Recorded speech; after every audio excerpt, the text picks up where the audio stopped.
कैसे हैं दोस्तों, जैसा कि आपको पता है कि सुपरमैन का ट्रेलर आ चुका है और ये बाकी सब के साथ मुझे भी काफी ज्यादा पसंद आया। जेम्स गन से जिस चीज की उम्मीद थी वो उन्होंने अच्छे तरीके से डिलीवर किया है। जाहिर बात है कि भैया अपना बड़ा डायरेक्टर है तो काफी अच्छे तरीके से काम करेगा। जो ट्रेलर में हमें काफी अच्छे तरीके से दिख भी रहा है, बस अब डीसी अपनी कैंचियां न चला दे मूवी पे। बाय द वे बात करते हैं ट्रेलर की। ट्रेलर काफी ज्यादा शानदार है, मुझे पसंद आया जैसा कि मैं पहले ही बता चुका हूँ। ट्रेलर शुरू होता है एक अपार्टमेंट में जहाँ क्लार्क कैंट और लुइस लेन बैठे हुए हैं और लुइस लेन क्लार्क कैंट को एज अ सुपरमैन ट्रीट कर रही है। जहां लुइस लेन उससे सवाल करती है कि तुम इंटरनेशनल अफेयर्स में क्यों जबरदस्ती घुसने की कोशिश कर रहे हो। के जवाब में सुपरमैन कहता है कि भैया देखो, मैं उसकी जंग रुकवाने गया था, लेकिन जाहिर बात है कि तुम्हें ये पता है कि ये लोगन एक्ट की काफी ज्यादा खिलाफ वर्जी है। होता यह है कि अमेरिका से बाहर एक जगह जंग चल रही होती है और सुपरमैन उस जंग को रुकवा देता है अपने तौर पे जाके। तो जाहिर बात है जब तुम सरकार के अगेंस्ट जाओगे तो सरकार को ये चीज कैसे पसंद आ सकती, जिसकी वजह से सेक्रेटरी ऑफ डिफेंस उसके खिलाफ हो जाता है कि भैया ये बंदा किसके काबू में आएगा। ये बात तुम अच्छे तरीके से जानते हो कि ये जो यूनिवर्स वगैरह है इसमें सबसे ज्यादा इंटरफेयर पॉलिटिक्स का होता है और पॉलिटिक्स में भैया कई सुपर हीरोज मारे जाते हैं सिर्फ पॉलिटिशियंस के वॉर के चलते और पॉलिटिशियंस के आपस के कन्फ्लिक्ट के चलते।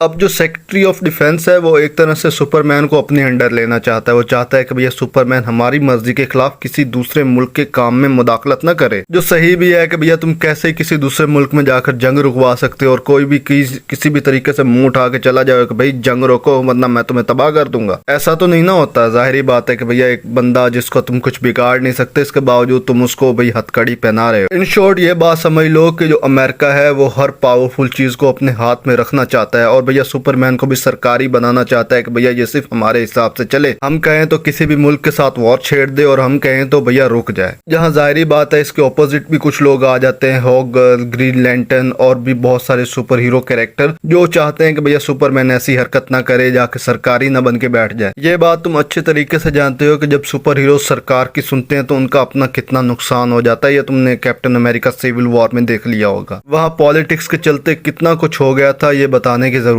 नहीं है मुझे। जहां ये सब हो रहा है तो वहां भैया हम लेक्स लूथर को कैसे भूल सकते हैं। लेक्स लूथर भैया अपने हिसाब से काफी अच्छे तरीके से रिप्रेजेंट किया गया है। तुम ये बात अच्छे तरीके से जानते हो कि किस तरह लेक्स लूथर इसको रोकने वाला, सुपरमैन की बजाने वाला है पूरे तरीके से। वैसे बंदे के कॉन्फिडेंस की दाद देनी पड़ेगी कि तुम्हारे सामने गॉड लेवल बंदा खड़ा है और तुम उसे झुकाने की बातें कर रहे हो और यही बंदा कर सकता है ये सब। और तुम ये बात अच्छे तरीके से जानते हो कि लेक्स लूथर अकेले तो नहीं जाएगा सुपरमैन से भिड़ने। इसके लिए भैया उसने अपना सहारा ढूंढ लिया है, मतलब द इंजीनियर नाम का एक विलेन जिसको उसने ले लिया है और भैया वो अब सुपरमैन के खिलाफ खड़ा हो चुका है। बात यहीं तक खत्म नहीं होती बल्कि वो सीधा फोर्ट्रेस ऑफ सॉलिट्यूड पर हमला कर देता है इंजीनियर को लेकर के भैया चलो अब सुपरमैन की बजा देते हैं। जहां पे भैया हमें क्रिप्टो भी देखने को मिल जाता है जो सुपरमैन की यहाँ मदद करने की कोशिश कर रहा है। हो सकता है कि जब सुपरमैन अपनी चार्जिंग कर रहा हो बैटरी तो उस वक्त भाई वो आ गए हो और उसके बाद उन्होंने जो उसके साथ कांड किए हो तो वो तुम्हें समझ में आ ही गया होगा। और मुझे इस बात का पूरा यकीन है कि लेक्स लूथर सुपरमैन को खत्म करने के चक्कर में पूरी की पूरी दुनिया के वाट लगाने वाला है। जहां जाहिर बात है कि अब इस बार सुपर हीरोज को भी सुपरमैन का साथ देना पड़ेगा। ग्रीन लैंटर्न हो गया, हॉगर हो गया, मिस्टर टेरिफिक हो गया, मेटामॉर्फो हो गया, सुपर गर्ल हो गई और इसके अलावा बाकी भी होंगे कुछ जो